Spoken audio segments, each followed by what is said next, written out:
Hello everyone, I'm Tommy with Studio Sense, and welcome to part 2 of Black, Bold, and Benevolent.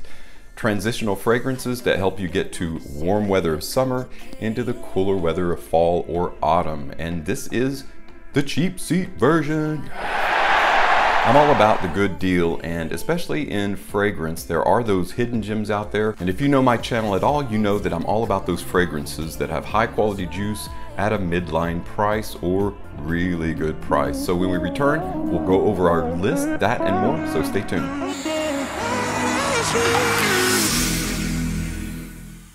Welcome back, guys, to my 10 Black, Bold, and Benevolent. Why did I even name it that? You're probably wondering. Well, black, because obviously presentation. Bold, because these fragrances have a personality and a voice, are very distinctive.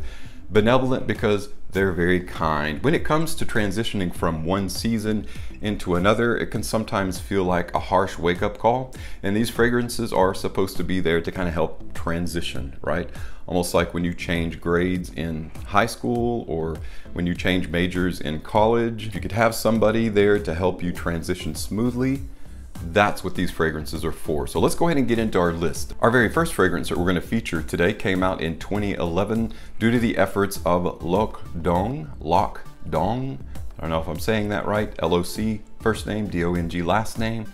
You figure it out. Excellent perfumist. Made, in my estimation, the cheapy masterpiece called CK1 Shock. Just like switching gears from summer into fall or autumn can feel like a shock to the system, Shock helps you transition in such a smooth, sweet, melodic tobacco way. Now, CK is well known for making fragrances that don't have that great of projection, that are relatively weak or poor in sillage and projection and in longevity.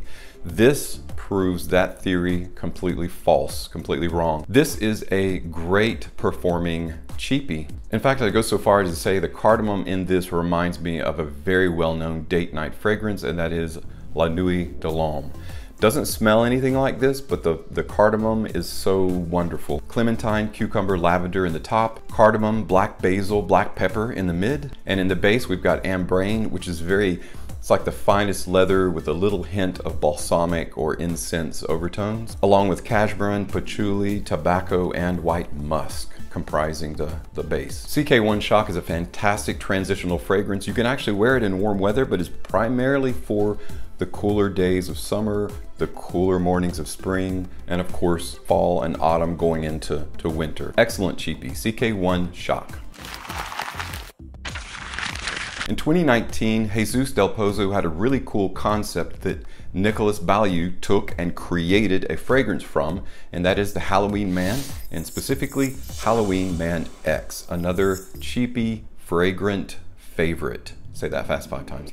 This fragrance, of course, it is black mostly in presentation, but if you hold the juice up to the light, it is a beautiful, beautiful blue. Not really a tonic blue, kind of a blue-green color. The color is kind of a nod to the presence and composition of the fragrance itself. In the top, you've got cardamom, provincial lavender, and lemon. Whiskey, roasted coffee, leather, cinnamon, and some really nice mineral notes are in the mid, resting on a base of tonka, amber, and frankincense. So like the notes indicate, this is a very dark, rich, roasted coffee fragrance, but it's also light enough due to that lemon, that provincial lavender, the way the creamy tonka blend those notes together. It's also really light fragrance in terms of wearing in the cooler nights of summertime, the cooler mornings of spring, and of course is a transitional fragrance into autumn, fall, and thus winter. The particular coffee in this is a roasted coffee, and it's a wonderful wake-up call. This is a great early morning fragrance that will remind you of that eye-opening Folgers cup or where it is that you get your coffee, whatever coffee you drink. It's very, very eye-opening, very fresh, but it's also very urban and sophisticated too.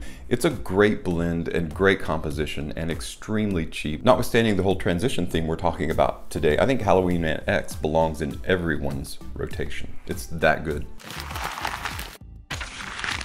Another cheapie that nobody talks about, but I think is actually a fine addition to anyone's rotation, is from New Parfums, and it is, just like the theme implies, black is black.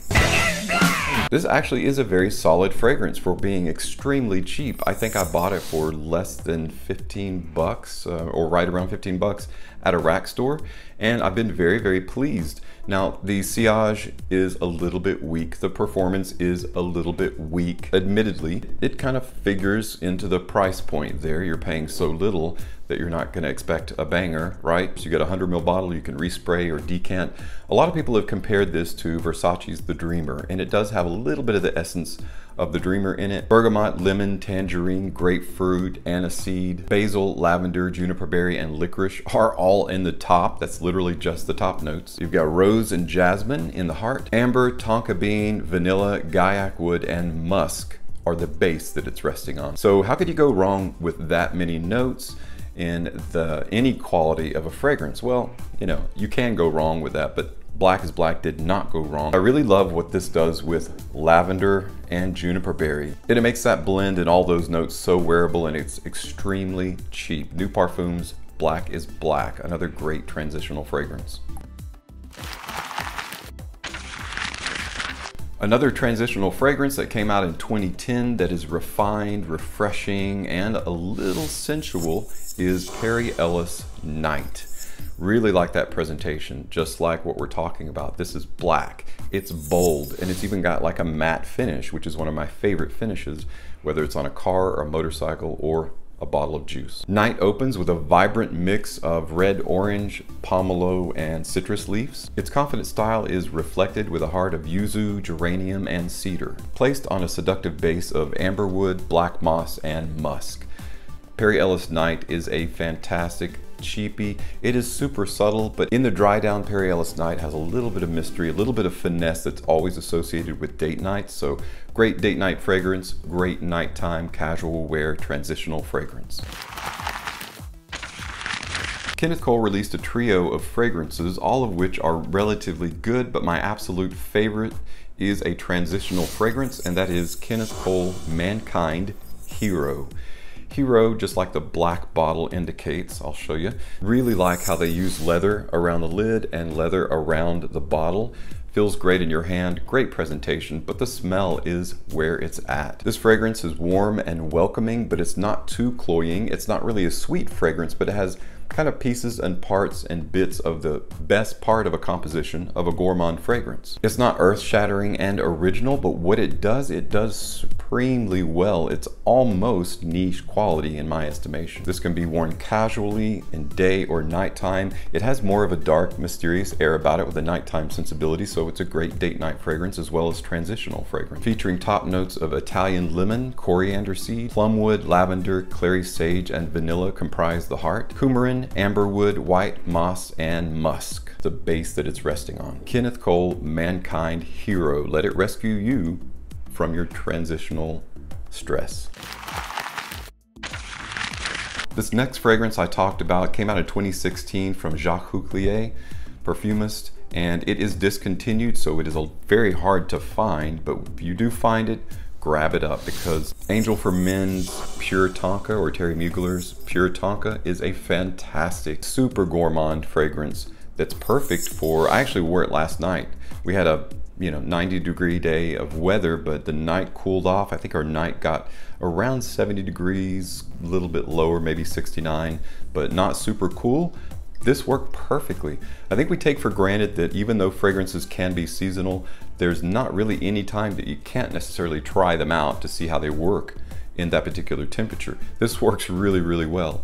It might remind you a little bit of Uomo's Signature by Salvatore Ferragamo, because it has that essence about it that when it dries down and some of those sweet gourmand notes pull back a little bit, you have this very masculine fragrance that's super staunch. Great performance, great projection, and leaves a really nice, super pleasant sillage trail. Pure Tonka by Terry Mugler. Lavender, rosemary, Venezuela tonka bean. This has another note in it that I love, and that is a cappuccino note, very similar to espresso or the roasted coffee that's in Halloween Man X. And then of course, patchouli and vanilla to remind you of the milk that is in a latte or a coffee.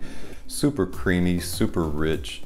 One of the best gourmand fragrances out there, and in my estimation, one of the best transitional fragrances out there. I'll take exception to this in terms of the cheap seats. This isn't going to be necessarily super cheap because it is so hard to find, so this one and one other in this list may be a little bit more than what you were expecting. This next fragrance came out in 2012 from perfumist Harry Fremont. It is Vince Camuto. If CH Privé is the bad boy fragrance, then this is not the antithesis of that, but more like a divergent path. This would be the guy wearing the bomber jacket with a deep leather bomber jacket and the aviators riding on a red CBR 1000 with Take My Breath Away playing in the background. Wait, is that the synopsis of Top Gun? Vince Camuto is another one of those that the presentation gives it away a little bit. You've got leather going around, black leather going around the top and around the bottle itself with that iconic silver seal, the Camuto seal in the middle there. So this is a very rich leather fragrance. You've got bergamot, mandarin, black pepper in the top. Iris, lavender, leather, and nutmeg comprise the heart. Musk, patchouli, amberwood, sandalwood, and vetiver round out a wonderful base. This is one of those underrated gems that not a lot of people talk about anymore. This, in my estimation, is a hit. Vince Camuto for men. Make sure that you carry this in your transitional fragrance cachet or supply. You'll be really happy that you did. Don't forget that bomber jacket and aviators. In 2015, Olivier Guillotin and Rodrigo Flores-Rowe came out with Calvin Klein's Reveal. This is another underrated, very rarely talked about hidden gem. Super inexpensive, but extremely accessible in terms of wear. This is one of those all-around fragrances that I'm surprised not more people have made their signature fragrance. Pear brandy, candied ginger, mastic resin, Kawano is in the top. Agave, clary sage, and suede comprise the heart. Amber, Haitian vetiver or pure, and tonka bean are rounding out the base of this super, super fine fragrance. This is one of those that, again, there are a lot of fragrances like this, but you forget how good it is until you take the lid off and spray it in the air or on yourself. Oh my gosh. So that it opens with a very prominent pear, that brandied pear, which is, it's like a fruity but slightly boozy, which is a wonderful combination. I'm surprised more fragrances don't do this for men's fragrance. And then it's got that candied ginger. Ginger, it typically helps a fragrance kind of lift off and give it some personality or buoyancy off your skin. The candied ginger does just that with a little bit sweeter. So this is a sweet fragrance. It is very much edging gourmand without quite crossing into gourmand territory. It has some green minty nuances, very refreshing properties, and it dries down into a very nice kind of masculine leathery feel. So this is one of those fragrances that really does follow the pyramid from top to mid to base, but each one of those transitions are exceedingly pleasant. So that's why it makes a great, and in my book, a fantastic transitional fragrance. Calvin Klein's Reveal. A lot of reviewers knock Hugo Boss because they're such a big company and they make so many fragrances. And while I admit some of their fragrances are not the best that I've ever smelled, the best that I've ever worn, they are consistently good. And that DNA that they have in almost everything is one of the most pleasantly consistent DNAs of any house, anywhere. Consistent with that is a fragrance that came out in 2019 by one of my favorite female perfumists, Anique Minardo, and that is Boss Bottled Absolute. Absolute, just like it's super dark silver, and this is another one where it looks like it's a completely black, but you can actually see through it if you hold it up in light, which is a really neat concept. So it's almost like don't judge a book by its cover. This fragrance is exactly the same way. Top notes of bergamot, apple, and plum with a heart of cinnamon and cashmere wood or cashmerean likely. Got a lot more woods rounding out the base. You've got musk and woods in the base. This is an extremely spicy, woody, but very masculine. This is kind of one of those fragrances that you want to wear dressed up. Not necessarily in a tuxedo, but definitely a suit. Be wearing a suit. This has kind of somewhat of a formal feel, even though the Hugo Boss DNA is very casual. Boss Bottle Absolute is not necessarily casual. You can definitely wear it in a casual setting, but again, this one makes you feel, if you're wearing it casually, it's gonna make you feel like you're dressed up. If you're dressed up, it just adds a boldness and a spring to your step and a confidence to your style. It opens with apple, bergamot, and plum deliciously blended into a gentle balance that is expanded with cinnamon and woods. It's sustained and harmonized with that musk and the additional woods in the base. It carries that DNA that Hugo Boss number 6 has, only it dresses it up, it modernizes it. It gives it a modern, edgy spin and feel. Hugo Boss bottled Absolute would be a wonderful addition to anyone's rotation. The last fragrance I'm going to talk about came out in 1996, so yes, it is going to be one of those nostalgic fragrances. It's not even that great, to be quite honest, of a fragrance. However, those who were around in 1996 may remember this fragrance. It is another CK fragrance, and it is CKB. This is touted as a unisex fragrance. I think it has a broad enough appeal to both male and female, and it's actually a very expressive, very enjoyable fragrance. It just doesn't last that long. Just like CK Shock is a nod towards CK making fragrances that have great performance, this is a nod towards a lot of people's opinions that CK makes very weak, poor performing fragrances, because this is a very weak fragrance in terms, if you're looking for something to last a long time. And honestly, that's why I have a huge bottle of it. I really enjoyed this fragrance. I remember it back when it first came out. This is one of those memory markers. As soon as you spray it on, you are reminded of that wonderful era before the internet was so effusive, where you actually would call people up in your neighborhood to hang out, and you had to physically go to their house. You didn't Snapchat, you didn't tweet, you didn't FaceTime, you didn't Zoom. You know, it was, again, a nostalgic time for a lot of people. CKB will bring that to mind. If you've never experienced CKB, or you're not a 90s child, that's okay. There's still lots of things to appreciate. This is like spraying on freshly laundered clothes. It's a little bit like falling rain mixed with crunching leaves under your feet, that smell with a slight floral hint or a slight overtone. It smells like fresh rain, fallen leaves, and nostalgia. CKB, my final transitional fragrance for this video. Well guys, thanks so much for checking out my video today. This is part 2 of Black, Bold, and Benevolent, the best of transitional fragrances. Maybe I'll have some more in the future, who knows? There are a lot with that theme that I really enjoy. I enjoy that like stark black theme, especially matte black, as I mentioned, or shiny black can also be great. But we're all looking to find those great transitional fragrances as well as hidden gems. And if you have experience with any of these, make sure to share that. Thanks so much for stopping by again. Thank you so much, as always, for your support of my channel. I'm Tommy with Studio Sense, and I'll see you next time.